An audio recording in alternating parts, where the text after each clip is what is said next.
Então vamos, né? Isto. A mensagem 53, palavra escrita do livro Palavras de Vida Eterna.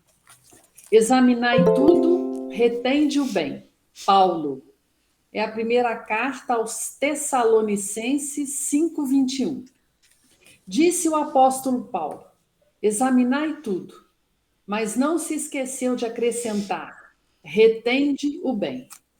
Muita gente se prevalece do texto para afirmar que os aprendizes do Evangelho devem ler indiscriminadamente, ainda mesmo quando se trate de ingerir os corrosivos da opinião em letras de jornal ou as fezes do pensamento em forma de livro.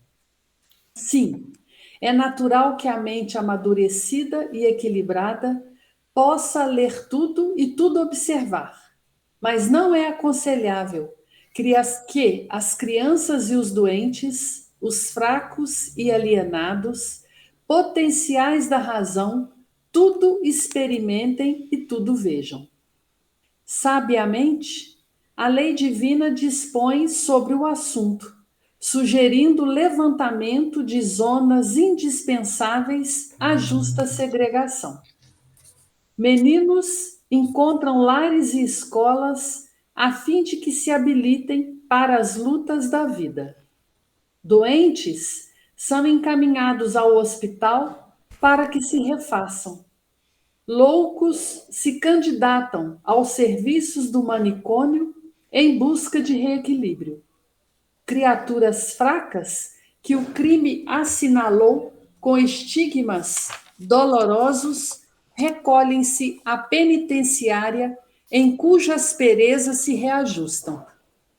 Assim, pois, se te reconheces em plenitude de robustez espiritual, analisa tudo, sabendo que é preciso reter o bem capaz de ajudar na edificação ou na cura dos outros. Se possuis o necessário discernimento e se dispões do tempo preciso, lê tudo, usando o crivo da compreensão e da utilidade. Mas não ouvides escolher o que seja bom e apenas prestigiar o que seja bom, em favor daqueles que ainda não pensam com segurança quanto já podes pensar. Então, vamos orar. Amigo e mestre Jesus, nós agradecemos esse momento bendito de estudo, de aprendizado, de reflexões. Agradecemos essa página abençoada de Emmanuel, ajudando-nos a compreender o pensamento do apóstolo Paulo. Nos encontramos catalogados nos exemplos citados. Ainda temos muitas fragilidades e, às vezes, como ainda aprendizes que somos, buscamos ter a mente mais fortalecida. É por isso que, nesse momento, aqui estamos, em prol da nossa sanidade, buscarmos no estudo as reflexões importantes para o nosso aprimoramento espiritual. Ajuda-nos então, Jesus, a reflexionarmos mais, a selecionarmos a palavra escrita, a palavra falada, a sermos mais do bem. E é em seu nome que iniciamos o estudo, agradecidos pela proteção e misericórdia. Envolva-nos a todos e os companheiros que hoje não podem estar conosco e que assistirão o estudo em breves momentos, em outras oportunidades. Sê conosco, Jesus, iluminando-nos a cada passo. Que assim seja. Assim seja. Muito bem. Obrigado, Márcia. Excelente mensagem de Emmanuel, principalmente para os nossos dias atuais, onde várias informações chegam para a gente, de tudo quanto é meio, de tudo quanto é jeito, de tudo quanto é polaridade. Então a gente tem que realmente retirar aquilo que é do bem para nós. Muito bem, gente. Nós estamos hoje no dia 18 de setembro de 2024. Estamos estudando a primeira carta aos Coríntios e estamos aqui no capítulo 7 e vamos entrar aí no terceiro bloco, que é do versículo 25 em diante. Confere, pessoal? Confere. Ok. Então vamos lá. Semana passada a gente verificou assim, o comportamento disciplinar que Paulo colocou para o celibato, para o casamento, para a virgindade. Né? Ele colocou uns itens que era a opinião dele, outros itens que realmente são conjugações morais que nós temos que ter perante a sociedade. E aqui no bloco 25, o que ele vai tratar? Ele vai tratar ainda do assunto casamento, que ele vai colocar um pouquinho mais para frente, e vai fazer algumas relações que estão acontecendo também dentro da comunidade. Então, assim, o nosso papel, mais uma vez, é retirar o nosso conteúdo espiritual, trazer para a nossa atualidade, para a nossa vivência, né? Porque nós, gente, nós já somos companheiros de caminhada de Paulo. Já estamos andando com ele há 1 ano. Né? O início do Marcos não ficou nem tanto tempo assim, depois voltou. Então nós já somos companheiros de Paulo. Né? Então a gente já está caminhando com ele perante as cartas. Então é importantíssimo agora a gente ter um entendimento mais profundo do que ele está colocando aqui. Então vamos lá no versículo 25. A propósito das pessoas virgens, não tenho preceito do Senhor. Dou, porém, um conselho como homem que, pela misericórdia do Senhor, é digno de confiança. Então, assim, poucas vezes a gente vai ver dentro das cartas de Paulo um dizer desse que Paulo está colocando aqui. Ó, não tenho preceito, né? Mas eu vou te trazer um conselho sincero. Eu vou te trazer a minha opinião. Por quê? Porque assim, ele agora está trazendo todo o conceito que ele tem da doutrina judaica e do conhecimento de Cristo para poder balizar e disciplinar moralmente, de acordo com Cristo, né, aquilo que é perante legal na sociedade. E já naquela época ele já tinha esse pensamento. Tá? Então, ele vai colocar aqui, no versículo 26, julgo que essa condição é boa, por causa das angústias presentes. Sim, é bom ao homem ficar assim. Que condição que ele está falando, gente? Qual que é a condição aqui que ele está falando? Ele está falando de quê? Vocês pegaram? De ser virgem? De castidade. Castidade. De castidade.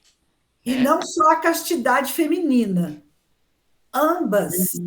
Sim, Ele se refere a ambos os sexos. sim, né? sim. Inclusive, Paulo vai trabalhar um e outro aqui. Então, ele está falando assim, ó, é preferível você ser casto, você ser virgem. Ele está expressando a sua opinião pessoal. Tá? Tanto que ele está falando aqui, ó, julgo que a condição é boa. Né? No versículo 26, por causa das angústias. Ele está expressando a sua opinião pessoal. Então, aí no versículo 27, ele confirma a preferência dele pela castidade. Estás ligado a uma mulher? Não procures romper o vínculo. Estás ligado a uma mulher? Não procures mulher. Todavia, se te casares, não pecarás. E se a virgem se casar, não pecará. Mas essas pessoas terão tribulações na carne, eu vou-las desejaria poupar. Então, o que ele coloca aqui no versículo 27 e no versículo 28? Peraí, só um pouquinho antes do 27. Quando ele fala no 25 que eu não tenho preceito do Senhor, ele quer dizer o quê? Que não tem nenhuma determinação espiritual a respeito disso? Olha, que ele não recebeu nenhuma orientação? Nos que não tem nada manuscritos escrito? de Levi, eu não achei nada que me orientasse quanto a alguma coisa que Jesus disse que possa colocar aqui. Então ele não achou nada das anotações de Levi. Por isso que ele está colocando, por isso que eu falei, ele toma como base aquilo que é bacana no judaísmo e aquilo que Cristo estabeleceu como moral, apesar de ele não falar, não Então, dizer disso. nem no Antigo Testamento, nem lá na lei de Moisés, ele não achou nada sobre isso. Eu acredito, aí, Johnny, que ele existe sim, mas só que isso seria um mandamento humano. Por isso que ele está expressando a sua opinião. Existem lá os 625 mandamentos? Tem, você sabe disso, tem aqui.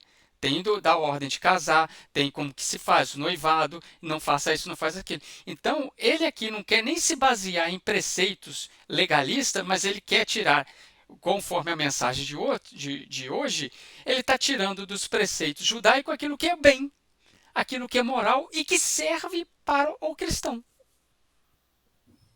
Entendeu? Então, assim, nas anotações de Levi, eu procurei aqui, eu não consegui achar nada. Mas eu vou falar aquilo que é legal, aquilo que é bom você fazer. Então, no versículo 27 e 28, ele está falando o que, gente? Ele está falando que se você se casar, você tem que se manter fiel. Fiel. É o que ele está colocando. Estás ligado a uma mulher? Não procures romper o vínculo. Estás ligado a uma mulher? Não procures outra mulher. Gente, é vínculo de fidelidade, de amor. Laços. Laços. Isso que é legal. Isso que ele está trazendo, tá vendo? E a opinião dele, que ele está formatando aqui para os coríntios, é totalmente moral. É totalmente moral aqui. Então, o Paulo sabia da importância do casamento. Ele sabe da importância, ele ia se casar. Ele ia se casar. Então ele sabe. Oi? Eu entendo também que ele está dizendo o seguinte: cumpra o seu compromisso. Sim, assumido. Assumido, Isso, não é? isso. Você faz uma aliança, mantenha-se fiel a ela. Exatamente. Né? Isso aí, é a fidelidade. Então, quando até ele fala assim na questão 28, interessante, que ele fala assim, ó, mas essas pessoas terão tribulações na carne. Eu vos desejaria poupar. Quais são essas tribulações? Essas tribulações são as tribulações do casamento. Ué, você casou, vai ter desafio dentro do casamento. Entendeu? Ele até falou assim, eu vos desejaria poupar, mas não vai poupar. Vão haver tribulações no casamento. A notinha A da Bíblia de Jerusalém fala isso. Não se trata das tribulações oriundas da concupiscência, mas dos encargos da vida conjugal. E a gente sabe que tem encargos mesmo, né? Sim, sim. Né? Você casa, a gente sabe com quem casa, ou pelo menos deveria saber. Né? Deveria saber.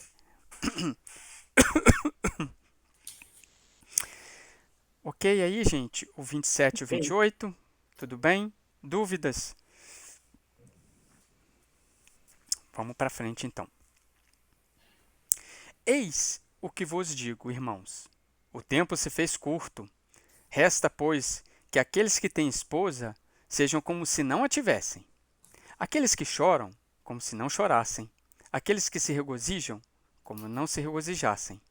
Aqueles que compram, como se não possuíssem. Aqueles que usam deste mundo, como se de fato não usassem, pois passa a figura deste mundo. Pergunta. Essa notinha aí da BJ é muito interessante para a gente entender. Qual Olha notinha? Só, fala assim, que o tempo se fez curto é um termo técnico da navegação. Literalmente significa o tempo dobrou suas velas. Qualquer seja o intervalo entre o momento presente e a perúzia, perde a importância, dado que no Cristo ressuscitado o mundo vindouro já está presente. Ou seja, essas coisas não têm uma significância tão importante assim. É o que eu entendi. Tem coisa mais importante, mais relevante para se pensar. Foi o que eu vi. eu não falaria mais importante, mas tem coisa para nós focarmos também. As duas são Você importantes. diz o também, né? Uhum. Agora eu quero que vocês me falem do que Paulo está falando aqui do versículo 29, 30 e 31. O que ele está falando aqui? O que vocês perceberam do texto aqui? Para mim, relacionamento. Para Entre as mim é pessoas. desapego. Você ser casado, mas você não se apegar somente a isso. Você vivenciar com base no Cristo, nos ensinamentos do Cristo, sem dar mais valor à esposa, por exemplo, ao marido, à filha, do que ao Isso. Cristo. Entendi assim também. Esse é o caminho. E aqui é o mundo passageiro. Isso! Esse é o caminho da interpretação. Exatamente isso aí, gente. E ele dá uma dica para a gente, porque quando ele fala que as pessoas terão tribulações aonde? Na carne. Ou seja, é na convivência, na matéria. Mas ele está querendo dizer que essas tribulações fazem parte, mas elas não precisam acompanhar o ser. Nós precisamos transcender a isso. Isso aí. Perfeito, gente. Essa é a colocação que nós temos que tirar de um texto que, a princípio, que quando a gente lê, você vai ter certeza que vocês falaram que não entendi nada. Deixa eu ler de novo. Aí a gente começa a ler, começa a refletir, fala assim, é isso que Paulo quer falar. Então, eu só entendi quando eu fui lá na notinha da BJ. Ainda bem que tinha a notinha da BJ. Olha só que interessante. Quando ele vira e fala assim, o tempo se fez curto. Ou seja, a duração carnal é curta. É isso aí que vocês estão falando. A duração carnal, olha como que é importante a gente interpretar a figura de linguagem que ele está colocando aqui. E aí ele vira e fala assim, aquele que tem esposa, seja como se não tivesse. E assim ele vai dando os exemplos, né? Do chora e tal. Aí, o que ele quer passar para esses ouvintes? É que se você casar, se você ficar chorando, se você comprar algo, né, aqueles que usam desse mundo, reserve um tempo para quê? Para Cristo. Reserve um tempo para caridade, para Deus, para a comunidade cristã. Ou seja, busquem o equilíbrio. É isso que eu falei com a Maria. É importante o casamento? Mas o Cristo também é muito importante. Então procurem elevar-se, né? Não se deixe absorver totalmente, reservem um momento, você casou, esqueci totalmente a religião. Não. Agora que a gente precisa, por quê? Conforme a Márcia falou, nós vamos ter tribulação na carne. E eu lembro da Joana de Cusa, quando foi encontrar com Jesus. Isso. Então, assim, não era a hora dela segui-lo. Né? Porque na carne, com as tribulações do casamento orientado. Então, assim, esse equilíbrio, né? Cada um vai ter o seu momento. É necessário que haja a semeadura, não é verdade? Exatamente. Porque é um momento seu. Por isso que ele fala, como se não tivesse, como se não chorasse, como se não se regozijasse. Porque assim, quando você se dedica a uma tarefa, é você. É você, aquilo é seu. É você que está se dedicando, não é o seu cônjuge. Aquele é um realimento espiritual, é um equilíbrio, é uma força, é energia. Então aquele momento é como se você não tivesse, é seu aquele momento. Né? Você vai para uma reunião mediúnica, você não é, né, a esposa do Binha, você não é a esposa do Carlinho. Você é a Jane, você é a Márcia. Né? Você é aquela pessoa, aquele tempo é seu, é dedicação sua. É como você não tivesse. Dedicar-se, entendeu? Eu achei isso aqui, assim, entre linhas, muito importante, uma mensagem que às vezes passa desapercebida, mas que reflete um equilíbrio na nossa vida. De buscar esse ponto de equilíbrio, desse ponto de refazimento.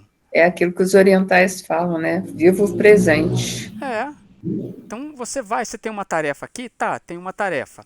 Eu vou executar. É claro que às vezes, né, a gente falou tanto do episódio de Marta e Maria, tem às vezes que a gente tem que ser Marta, às vezes tem que ser Maria, às vezes a gente tem que abrir mão para a família. Ok. Mas você não vai abrir mão a vida toda. Você não vai abrir mão por um período. Não. aquele dia ali tem uma festa, tem alguma coisa, um ente está doente, vou fazer uma visita, mas depois eu vou voltar. É isso aí. E essa dimensão do tempo carnal e do tempo espiritual, né? Isso. Perfeito. Por isso que a gente vai entender a opinião de Paulo. Por isso que ele vira e fala assim, era melhor que você ficasse virgem. Por quê? Celibatário. Porque para Paulo, você ia se dedicar 100%. Então essa é a opinião dele. Tanto que ele fala como se fosse eu. Né? Então ele está olhando pela ótica dele. Mas se você se casar, né, reserve um momento. Você está vendo como Paulo ele expressa uma opinião, mas E a ele igreja faz. católica levou isso ao pé da letra, né? Como Levou. regra. Mas vocês observem que Paulo é flexível até onde pode se dobrar, né? Porque ele não vai aceitar todos os valores, que inclusive é o próximo capítulo que a gente vai estudar. Então, ele até onde é legal, até onde é moral, você pode ir. Não tem problema nenhum, né? Então, ele gostaria que todos fizessem isso. Mas, já que não é, então você seja fiel. Casou? Fidelidade. Respeito ao próximo. Tá? Então, se você casou, não peque. Se você casar, reserve um tempo para Deus. Por quê? Porque o tempo é curto. Ele mesmo está falando aqui. Gente, essa noção aqui, ele já dá uma pista. Quando ele fala assim, o tempo se fez curto, ele já sabe que a nossa vida carnal é muito curta em relação à espiritual, em relação à vida imortal do espírito. Aqui ele dá uma pista. Por que eu estou falando isso? Porque mais à frente, acho que ainda nessa carta aos Coríntios aqui, na primeira carta aos Coríntios, nós vamos trabalhar muito o corpo celeste e o corpo anímico que Paulo fala. E se a gente se a gente lê isso de uma maneira apressada, a gente perde as flores no caminho em que Paulo deixou. Então aqui é uma flor no caminho. Quando ele fala o tempo curto, por trás disso já está a sabedoria dele, que a nossa existência carnal é curta. Opa, fechei aqui, isso aqui é uma chave. Isso aqui é uma chave que passa batido. E a gente tem que assinalar isso aqui. Porque lá na frente, o que ele vai fazer com isso aqui? Ele vai expandir, ele vai fazer assim, abriu. Totalmente aqui. Né? Ok. Ok, gente? Tranquilinho. Vamos lá. 32. Eu quisera que estivesseis isentos de preocupações. Quem não tem esposa, cuida das coisas do Senhor e do modo de agradar ao Senhor. Quem tem esposa, cuida das coisas do mundo e do modo de agradar a esposa, e fica dividido. Da mesma forma, a mulher não casada e a virgem cuidam das coisas do Senhor, a fim de serem santas de corpo e de espírito. Mas a mulher casada cuida das coisas do mundo, procura como agradar o marido. Então, o que ele está dizendo aqui? Ele só está confirmando a teoria de que ele gostaria que as pessoas ficassem celibatárias. Seria melhor. Né? Eu quisesse que você não tivesse isento de preocupações. É o que ele começa falando aqui. Ou seja, você vai ter tribulações na carne. Isso vai te dar vai consumir um tempo. Ou seja, então ele fala, né? Pois que ele fala, quem não tem esposa, cuida das coisas do Senhor. Ou seja, eu vou me dedicar mais. Eu vou me dedicar mais um pouquinho das coisas do Senhor. Então, o verso 33 e o verso 34, ele faz essa divisão. Ela fala que quem tem esposa fica dividido. Tem que ficar lá e cá. É o equilíbrio. É manter isso aí.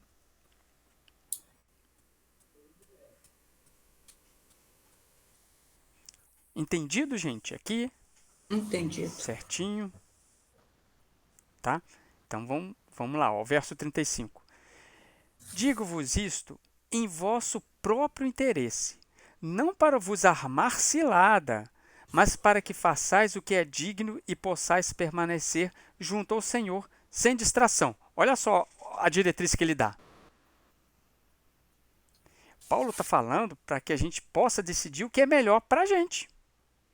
E ele não está falando isso para me armar cilada, não. Mas que eu possa tomar decisões seguras. É isso que ele está colocando aqui. Eu não estou falando isso aqui para poder te complicar. Eu só estou te dando uma diretriz para você ter um respeito, ter a fidelidade, para você saber o que você vai passar. Olha como que... Paulo ressalta muito a questão da escolha. Da Né? escolha, Você tem a sim. possibilidade da escolha. É. E é um alerta, né, que ele faz para a gente não se perder, não se distrair Sim. das coisas necessárias e essenciais. Por isso que eu falei, as duas são importantes. Uhum. As duas são importantes. As duas levam ao Senhor. Você está na sua casa, isso é um templo. Né? Você vai para o centro espírita, você vai para a igreja, você vai para a sua religião, aquilo é um reabastecimento também, mas a sua casa, o seu lar também tem que ser reabastecido. É o equilíbrio, é o respeito, né? São as decisões. É isso que ele está falando. Eu não estou falando dizendo isso para te armar cilada. Eu digo isso para o próprio interesse seu, para você saber. É que Paulo está sendo muito benévolo. Aqui, do 36 ao 38, a gente tem um outro bloco. É o penúltimo bloco desse capítulo aqui. Vamos lá. Se alguém julga agir de modo inconveniente para com a sua virgem, deixando-a passar da flor da idade, e que, portanto, deve casá-la, faça o que quiser, não peca. Que se realize o casamento. Mas aquele que no seu coração tomou firme propósito, sem coação, e no pleno uso da própria vontade, e em seu íntimo decidiu conservar a sua virgem, esse procede bem. Portanto, procede bem aquele que casa a sua virgem e aquele que não a casa. Procede melhor ainda. Isso aí é na época que o pai que decidia se casava ou não a filha, né? Exatamente. Mas olha que ele colocou aqui, ó, sem coação. Palavrinha-chave. Sem coação. Tá? Então, assim, o pai tem uma filha virgem. Ele vai casar. Tem um casal de noivos. Decidam se casar ou não. Então, ele está falando aqui, ó, proceda da melhor maneira possível. Quer casar? Faça o casamento. Respeite seu cônjuge. Ah, não quer casar? Vai servir o Senhor. Mas não há pecado em nenhuma decisão, em nenhuma outra decisão. Mas a palavrinha-chave é sem coação. Sem coação aqui. Tá? Mas esse sem coação seria coação da parte de quem? Da parte do noivo, da parte do pai. Seria uma coação de alguém. Ele não fala aqui. Porque eu entendi aqui, no caso aqui, a virgem nem teria noivo ainda. Sim, sim. Mas se ele quiser casar, como era um preceito da época dos pais... Gente, isso Roma era uma prática romana. Sim. Com 15, 14 anos, né? Isso não é no judaísmo também, não. Era no Oriente. Eram decisões políticas. Até hoje. Né? Decisões totalmente políticas. Eu dei uma dica para vocês de uma série ali da Max, que se chama Domina. A gente vê isso aí. Né? Nasceu o filho. Ó, esse filho já estava na barriga da mãe. Quando ele nascer, ele já vai casar com um filho que está na outra barriga, porque aí a gente une as duas famílias e a gente tem um poderio sobre Roma muito maior. Então, isso aí é uma coação. É uma coação. Entendeu? E é preciso lembrar que Paulo, no início, ele fala para os coríntios que estavam assim, de casamento de fachada. É isso, né? Porque tem. tinha a questão da infidelidade, da fornicação.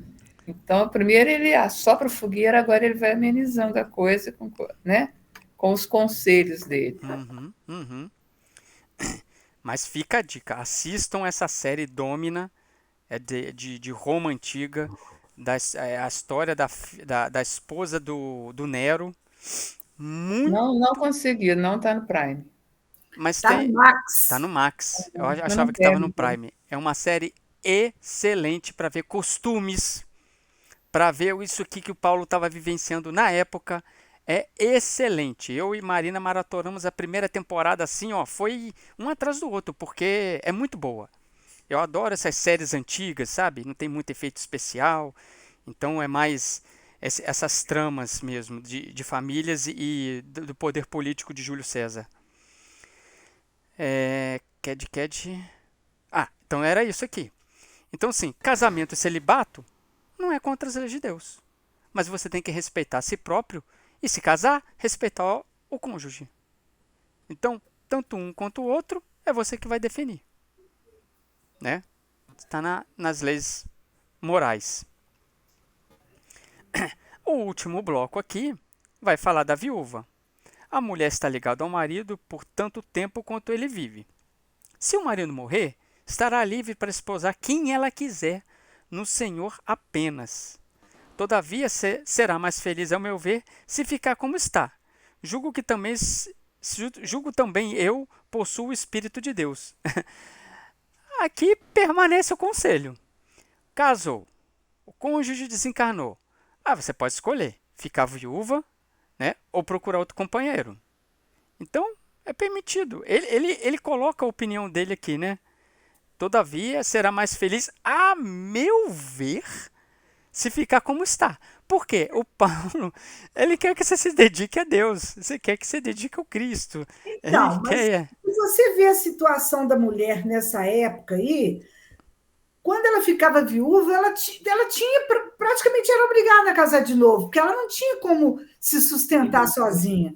A menos que ela, né, já tivesse filho, adulto. A menos que ela tivesse a herança, a menos que ela já tivesse a casa dela formada. Isso aí a gente vê, nessa série que eu acabei de ver, a gente vê isso aí. A mulher quando que tem que casar de novo para poder não passar o perrengue, e a mulher quando não precisa casar. Eu não quero casar. Porque assim, uma das coisas que era muito desafiadora nesse período romano era a mulher casar e não poder ter filhos. Isso era super desafiador. E era assim, teve filho, primeira coisa que ela queria saber é homem ou mulher. E tinha que ter filho homem. Você tinha que ter filho homem. Depois de ter tido 1, 2 filhos homens, depois você podia até ter mais as mulheres. Mas o negócio era filho homem. Você tinha que ter. Então, se a mulher que não pudesse dar filhos, aí a sociedade julgava mesmo. Julgava. Mas tem essa coisa, Johnny, entendeu? Ela poderia ter o pai dela ter deixado uma herança para ela poderia querer não se casar. Já teria filhos. Mas se não tivesse filhos, aí é outro problema. Aí ela teria que se casar para ter filho. Entendeu? Entendi. Então, Paulo aqui encerra, né, que o segundo casamento é totalmente permissível, né? Mas se você quiser permanecer viúva ou permanecer viúvo, né, fica aí. Volta lá. Essa última frase dele, julgo que também eu possuo o Espírito de Deus. Por que essa frase aí nesse final? Porque ele está se dedicando ao Espírito de Deus. Ele não tem nenhum cônjuge, ele não está amarrado a um lugar, ele não tem que voltar para casa.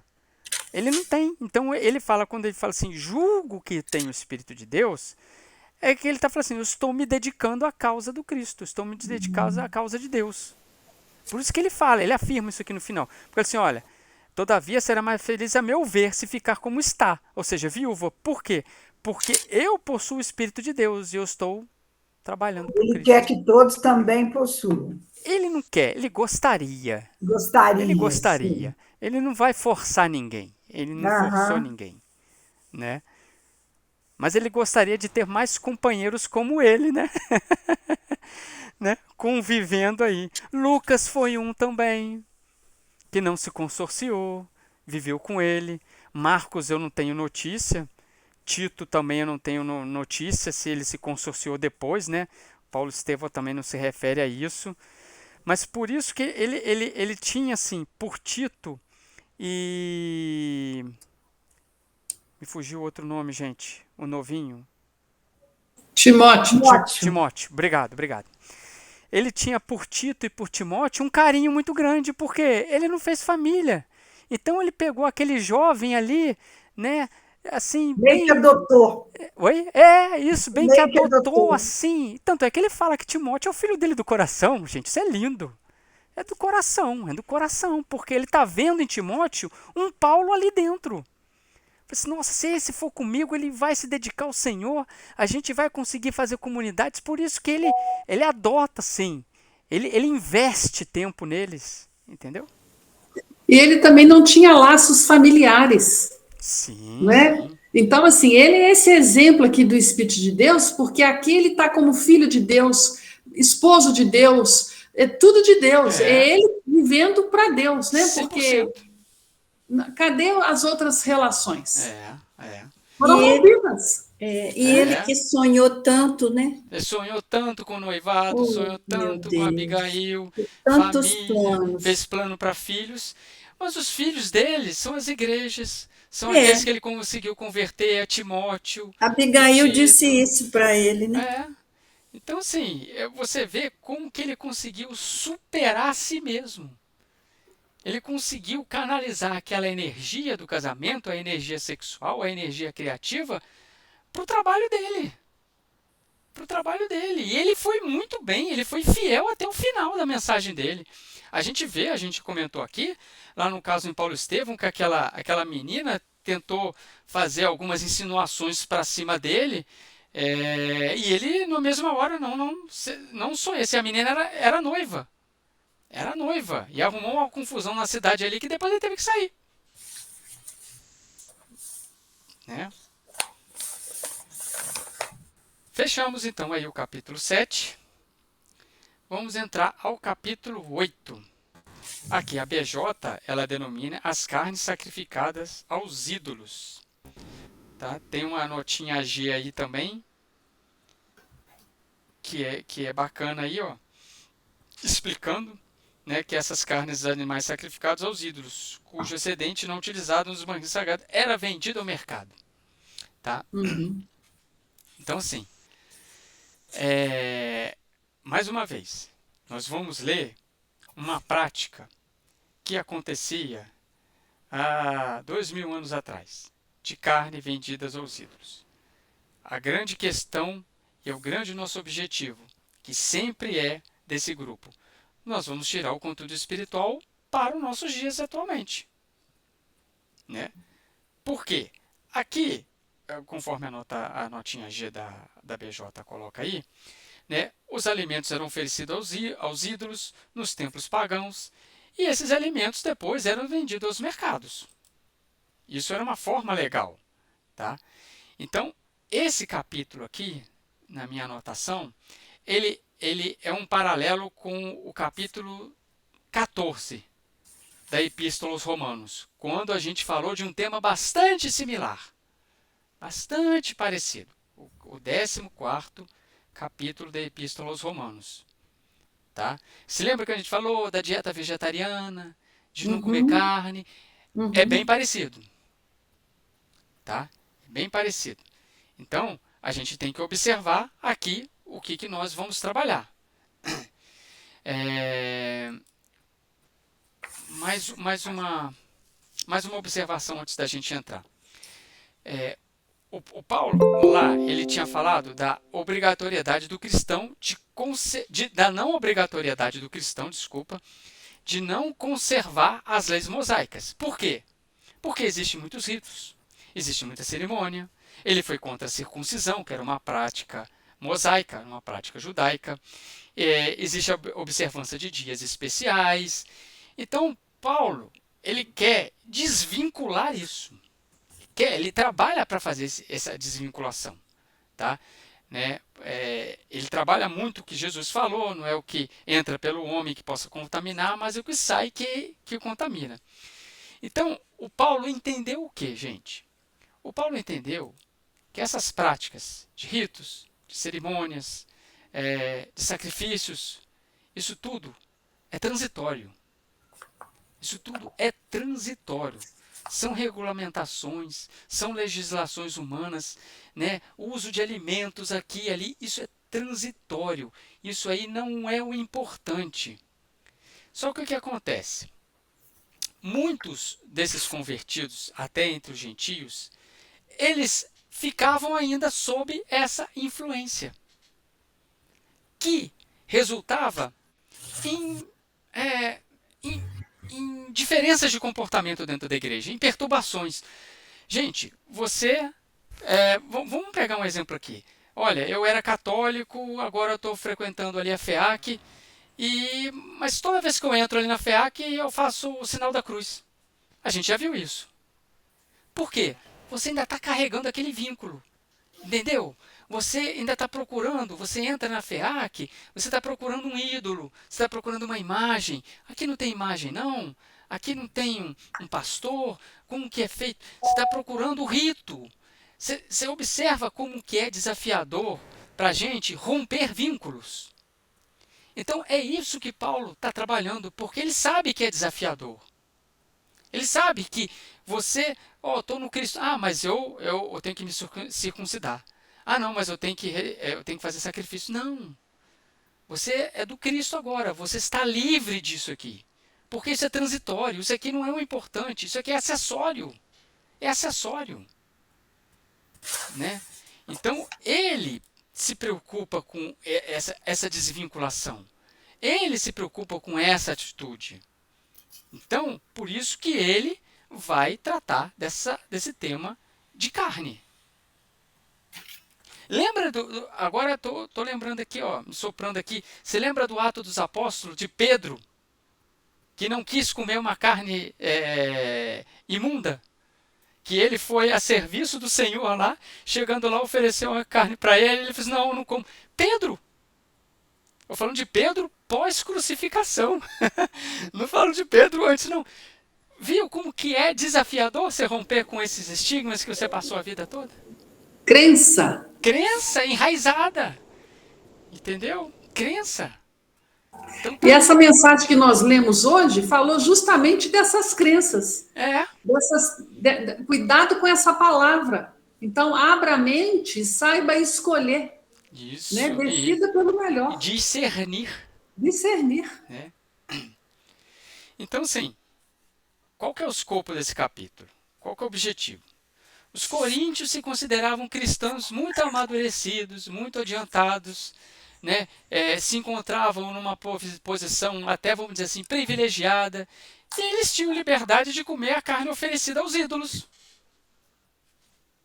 Eles comiam as carnes oferecidas aos ídolos. Né? Eles pensavam que essa liberdade, esse privilégio, essa maneira de ser, lhes dava essa oposição especial. Tá? Que eles podiam fazer coisas que eram proibidas para os outros. Ok, nós vamos trabalhar esse ponto. Então, Paulo vai estruturar esse argumento aqui. Tá? Ele vai colocar até itens que ele mesmo teria privilégio e que ele não usa. Ele não tem direito de reclamar. Ele não tem direito. Mas que esse privilégio, entre aspas, ela pode servir de pedra de tropeço para os outros. Se uma pessoa agora novata chega na nossa instituição espírita, Fundação Espírita Allan Kardec, e eu vejo lá na frente um dirigente, um palestrante fazer determinado tipo de coisa, eu falo assim, nossa, mas vocês fazem isso aqui? Uma coisa errada, uma coisa grossa, alguma coisa assim. A pessoa que chega, está olhando aquilo ali, essa visão dela é uma pedra de tropeço.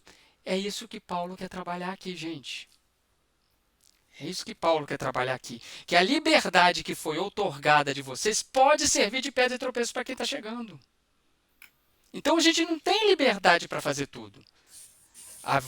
Volta a questão do respeito. Volta a questão da fidelidade que nós temos perante a doutrina que a gente professa. Falei muito aqui, hein, gente? Vou tomar até uma água. Vamos lá? Versículo 1. Eu vou ler até o 6. No tocante às carnes sacrificadas aos ídolos, entende-se que todos temos a ciência, mas a ciência incha, é a caridade que edifica. Se alguém julga saber alguma coisa, ainda não sabe como deveria saber. Mas se alguém ama a Deus, é conhecido por Deus. Por conseguinte, a respeito do consumo das carnes imoladas aos ídolos, sabemos que o ídolo nada é no mundo e que não há outro Deus a não ser o Deus único. Se bem que existam aqueles que são chamados deuses, quer no céu, quer na terra, e há de fato muitos deuses e muitos senhores. Para nós, contudo, existe um só Deus, o Pai, de quem tudo procede e para qual caminhamos, e um só Senhor, Jesus Cristo, por quem tudo existe e para quem caminhamos. É muito provável que Paulo estivesse respondendo algumas indagações, algumas perguntas que foram feitas na carta que foi enviada para ele. Tá? E às vezes até na ordem que foi colocada essas perguntas ele vem respondendo também. A gente não sabe. Tá? Então ele está abordando aqui o que a gente colocou, as carnes sacrificadas aos ídolos. Tá? Eu tenho uma anotação aqui, só de curiosidade. No templo, aí eu vou colocar o templo romano lá, né? E até se usava isso também no templo judaico, existiam 5 tipos de ofertas de carnes, né, e de outros sacrifícios que eram colocadas no templo. A primeira oferta era a oferta que se queimava, ou seja, pegava o animal e queimava ele todo, né? Mas retirava dele o estômago, as vísceras, tudo aquilo ali, tá? E deixava para os sacerdotes. A segunda prática é a oferta pelos pecados. Nesse caso, só se queimava a carne, mas uma partezinha da carne ia para o sacerdote. A mesma coisa acontecia com a oferta das transgressões. Se queimava a carne, mas uma partezinha ia para o sacerdote. Aí depois existia a oferta de comida, que consistia em azeite, em farinha, tá? E colocava uma parte simbólica no altar, mas tinha a partezinha do sacerdote também. E por último tinha a oferta de paz, né? Que é onde se queimava a gordura e as vísceras dos animais. E o sacerdote recebia o restante do animal. Observem nessas práticas o quanto que os sacerdotes tinham de alimento. Observem nessas práticas. Por que eu quero apontar isso? Enquanto que uma família judia ou uma família vamos dizer assim, de classe razoável, ela comia carne enquanto podia, enquanto acontecia algum evento, o sacerdote comia carne todo dia. O sacerdote tinha privilégio. Então, o sacerdote, inclusive, comia as carnes e pegava isso e as vendia. Então, a classe do sacerdote era uma classe o quê, gente? Rica. De privilégios perante a sociedade. Enquanto todos tinham que pagar, ele recebia de graça. Recebia farinha, recebia azeite, carne. Observe. Esses muitos senhores aqui, então, né? Sim, e Paulo sabia disso muito bem. É por isso que ele fala aí que a ciência incha. Ciência no sentido assim, do conhecimento, igual a sabedoria deles, né? E a sabedoria deles. Então, Paulo sabia muito bem que eles usavam a religião como meio para enriquecer. E a gente faz a relação com a doutrina espírita. Quantos médiuns faliram, são falidos por justamente terem aceitado essas carnes. Essas carnes, né? É verdade. Essas gorduras. As gorduras, né? Então, isso é tudo muito chamado hoje, né? Dar de graça aquilo que de graça recebeste. Né? Muito bem lembrado, Márcia. Inclusive está o Trilhas da Libertação aí, como prova aí. Tormentos da Obsessão, Os Mensageiros, tá aí. Então... Os erros se repetem, né? Pois é, você está vendo? Nós vamos analisando aqui, se a gente não ficar pegando na letra, o espírito que vivifica, ele está presente hoje. A interpretação está fácil, está ao alcance, né? Mas nós estamos entendendo as práticas judaicas, a situação cultural da época, né? Para que amplie o raciocínio.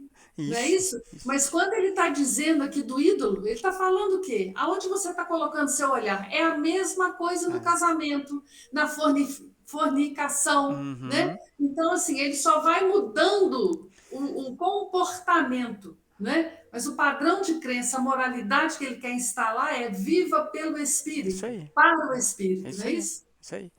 Por isso que eu falei, a gente tem que trazer para os nossos dias atuais, senão isso aqui vai ser um texto que a gente vai ler do início ao fim e fala assim, ok, beleza, não serve. Entendeu? Sidney, e se a gente pensar também que o número de doações de carne não era uma por dia, era um montante muito alto. Talvez que não desse nem para o consumo dele. Daí porque também vender. Isso. E ganhava dinheiro com aquilo ali. Porque não é uma pessoa que vai lá e fazer a oferta. Eram muitas pessoas diariamente ofertando, não é? E é um material, muitas vezes, perecível. Sim.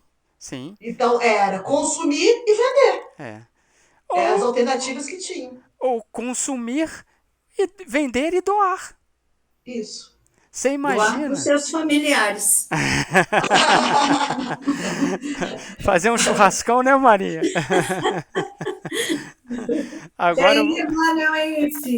Peraí, rapidinho. Peraí, só terminar esse coisa aqui. Alguém quer falar? A Sandra quer te perguntar, é a Sandra. Oi, pode falar.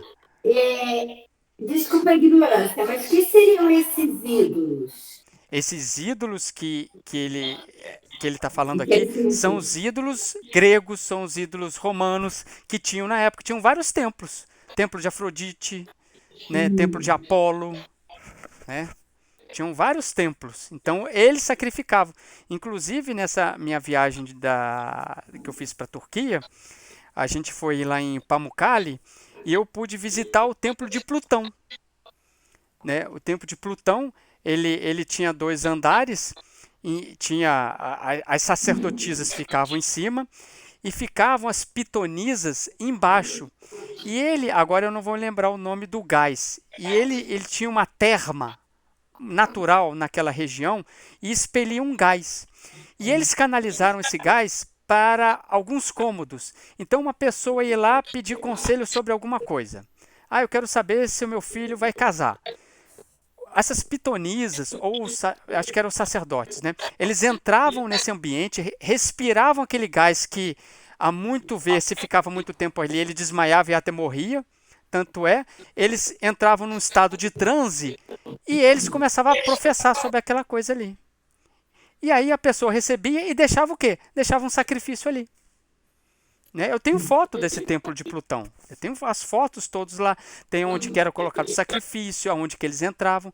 Então, vários templos, todos os templos tinham seus sacrifícios. Tinham isso aqui. Tá? Respondido? Sim. Ok. Temos... eu ia comentar alguma coisa? Esqueci. Mas tem o Emmanuel, né, Jane? Tem o Emmanuel, é no versículo 1. O versículo 1. Isso. Ele faz um paralelo entre a ciência e o amor. Sim. E ele fala aqui, né? O termo, né? A ciência incha, o amor edifica. É o que ele está colocando lá para poder trabalhar com isso aí. A diferença do amor e da ciência, né? Quer comentar mais, Johnny? Não, ele faz algumas comparações, né? A ciência pode estar cheia de poder, mas só o amor beneficia.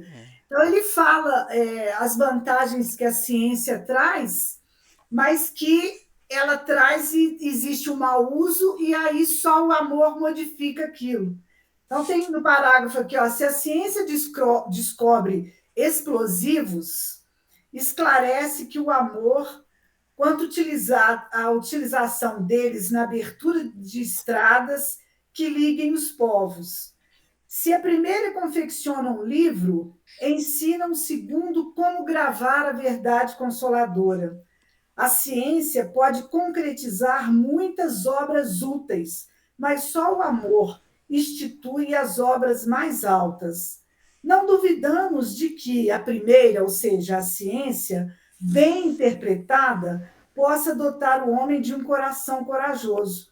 Entretanto, somente o amor pode dar um coração iluminado. Na verdade, né, ele coloca a ciência pode ser usada para o bem e para o mal, mas só o amor que é o bem, né? É. E o último parágrafo, ele fala: o mundo permanece em obscuridade e sofrimento, porque a ciência foi assalariada pelo ódio, que Olha só. aniquila e perverte, e só alcançará o porto de segurança quando se reter plenamente ao amor de Jesus Cristo. Muito bom. Eu me lembrei aí a fé sem obras é morta. É morta, é. O trabalho da ciência sem o coração, né, vai para o mal. E tem tem versículo 2 também, tem Vinha de Luz 44 no versículo 2. Tem o 2 também, que é o saber como convém. Saber como uma mensagem linda também. Adorei essa mensagem também, né? Ele fala assim: a civilização sempre cuida saber excessivamente, mas em tempo algum soube como convém saber. Gente, que frase é essa de Emmanuel? Mas olha como é que ele explica isso. Olha o segundo. E é por isso que ainda agora o avião bombardeia, o rádio transmite a mentira e a morte, e o combustível alimenta a maquinaria de agressão. Olha só. Então, é o bom uso de tudo que a ciência pode nos oferecer, e a gente pode fazer o bem com o que a ciência nos dá, mas o homem, infelizmente, ainda leva para o mal, né? Mas é só a gente pegar essa frasezinha aqui de Paulo, né? Isso. A ciência incha, é a caridade que edifica. É o que, aí a gente completa com Emmanuel, né? A gente está inchado de conhecimento, mas a gente está totalmente desabastecido de caridade, de amor, de fraternidade, de solidariedade. Então, assim, a mensagem de Paulo é profunda. É profunda. É igual o Emmanuel está explicando muito bem nessas duas mensagens aí do Caminho, Verdade e Vida e do Vinha de Luz, que eu achei lindas essas mensagens. E o Paulo fala, né? Se alguém julga saber alguma coisa, olha quando ele coloca o verbo julgar. Julga, Não é? Não sabe nada. Não sabe como deveria saber, quer dizer, ele foi generoso, não é que não sabe nada, mas como deveria, não sabe. Mas pelo fato justamente desse julgamento, não é verdade? Esse parágrafo aqui que ele fala aqui, ó. Em nossas atividades evangélicas, toda a atenção é necessária ao êxito da tarefa que nos foi cometida. Aprendizes do Evangelho existem que pretendem guardar toda a revelação do céu para impô-la aos vizinhos, que se presumem de posse da humildade para tiranizarem os outros, que se declaram pacientes, irritando a quem os ouve, que se afirmam crentes, confundindo a fé alheia, que exibem títulos de benemerência, olvidando comezinhas obrigações domésticas. E o termo que o Paulo usa, julga, o Emmanuel fala, presumem. Se presumem. E a gente, no nosso entendimento, troca por farisaísmo. Gente. A subida é árdua. E Paulo está com a gente aqui. Gente, 19h59 no meu relógio aqui. Vamos parar aqui no versículo 3, senão a gente não interrompe o entendimento no meio.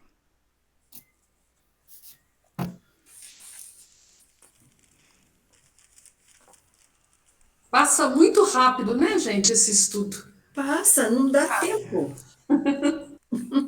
Como disse lá, o tempo se faz curto.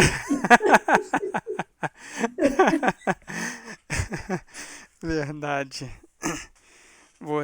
Observe o quanto que, eu falo isso também, que é o próprio amadurecimento do grupo.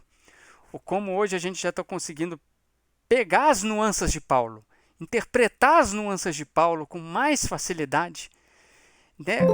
A gente juntando isso tudo com a doutrina espírita, como que é claro que a gente vai falar assim, eu não estou vendo tão, mas hoje a gente já está vendo além da neblina um pouquinho. A gente não está tão nebuloso assim. E como que a gente consegue amadurecer nos dizeres de Paulo? A gente pega um capítulo como esse, carne sacrificada aos ídolos. A gente trabalhou aqui, vamos dizer assim, 2 versículos. Olha quanto tempo a gente ficou falando aqui, quanto uso que a gente está trazendo para os dias atuais, quanta coisa que a gente fez um paralelo. Isso é muito bonito, isso é amadurecimento do grupo. Eu curto, eu amo isso. E sabe aquele pastor que você pediu para nós estudarmos um vídeo dele? Eu não estou me lembrando o nome dele aqui agora. Ele explicou muito essa questão das carnes. É o de BH? Acho que é de Belo Horizonte. Como que é o nome dele? É um senhor. Ele tem um cabelinho branco? Não é esse do cabelinho branco, não. Eu vou bem lá no começo. Eu talvez... Rodrigo Silva, não? Hein? Do Rodrigo? Então Isso. eu sou Rodrigo Silva. Ele é muito bom. Isso aí vocês podem assistir, que ele é ótimo. Ele é ótimo. Muito bom. Excelente. Fechamos então, gente. Ok? A gente já não está tão ofegante assim quando chega no final do estudo, já a gente está mais aliviado, né? Já está mais solto, né? Já está rindo mais, né? Sem muita nuvenzinha preta na cabeça, né? Maravilha. Muito bom, gente. Delisete, pode encerrar para a gente, fazendo um favor? Posso, sim. Muito obrigado.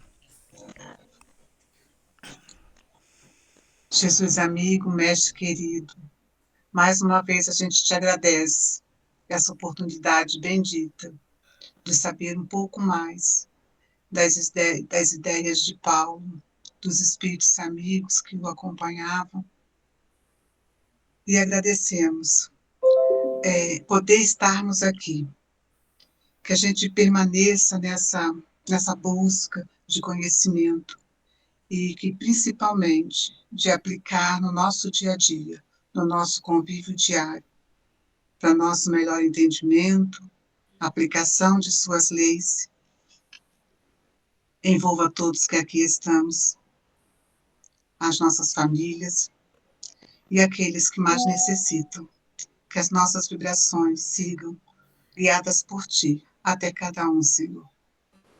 Muito obrigada, permaneça conosco, que durante o sono da noite nós possamos nos encontrar novamente para continuarmos aí o estudo. Gratidão sempre pela Tua presença entre nós. Assim seja. Muito bem, gente.